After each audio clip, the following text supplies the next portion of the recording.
नमस्कार भावांनो. तर काय म्हणताय, बरं आहे का तुमचं? आपलं तर बरं आहे. ठीक आहे, बरं आहे म्हणजे बरंच आहे, बऱ्यापैकी. कारण की प्रत्येक दिवस तर वाईट नसतो, बरोबर आहे ना? तर आज थोड्यापैकी बरं आहे, चांगला म्हणा, थोड्यापैकी. ठीक आहे. तर आज आपण वर्कआउट मध्ये घेतलेला आहे, काय माहितीये का, चेस्ट आणि ट्रायसेप. तुम्हाला एक गोष्ट सांगायचं आहे, थोडं आपण टॉपिक बदलू.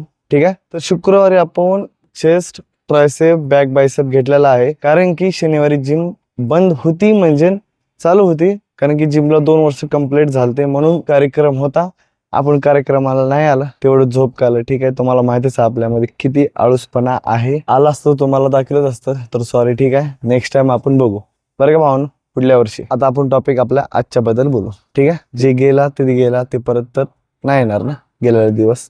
ठीक आहे. तर आज आपण वर्कआउट चेस्ट ट्रायसेप मारलेला आहे, बऱ्यापैकी चांगला झालेला आहे. ठीक आहे. तर आज आपण आलत 5:15 आलत जिमच्या आतमध्ये. हे वर्कआउट चालू केलं तर 5:30 आपला संपलेला आहे. 6:45 वर्कआउट संपला आणि आपण 15 ते 20 मिनिट प्रॅक्टिस केलेला आहे. प्रॅक्टिस पण बऱ्यापैकी चांगलं झाली. ठीक आहे, सगळं चांगलं झालेलं आहे. तर आपले एपिसोड आहे 176वा. तर चला, जास्त वेळ नाही बोलणार, खाली जाऊ, स्ट्रेचिंग बिचिंग करू, मग घरी निघू. तर पूर्ण आपले व्हिडिओ बघून घ्या. व्हिडिओ मध्ये काही खास नाही, मला जे आहे ते रेग्युलरच आहे. ठीक आहे. चला, मग उद्या भेटू.